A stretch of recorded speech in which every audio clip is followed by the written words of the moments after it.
So what's the meaning of ICT?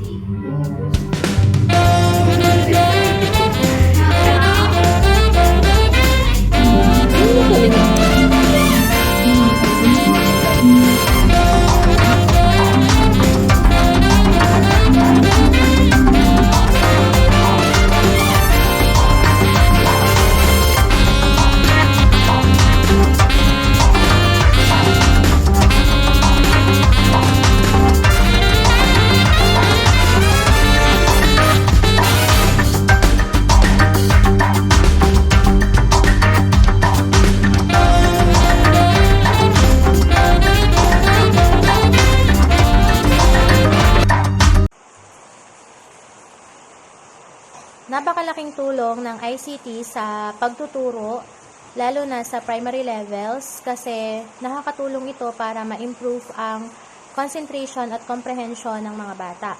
Mas madali nilang natututunan ang mga topic na itinuturo sa kanila kung nakikita at napapanood nila ito sa pamamagitan ng mga PowerPoint presentations at ng mga videos mula sa YouTube.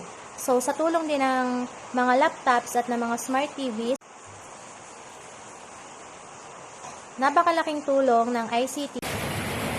Malaki ang naitutulong ng ICT sa mga mag-aaral, lalong higit sa mga mag-aaral na nasa unang baitang.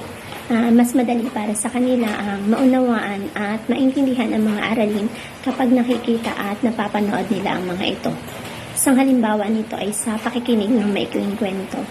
Mas madali para sa kanila ang maintindihan, maunawaan at matandaan ang mga pangyayari kapag pinapanood nila ang mga ito kaysa sa simpleng pagkikwento o tradisyonal na pagkikwento.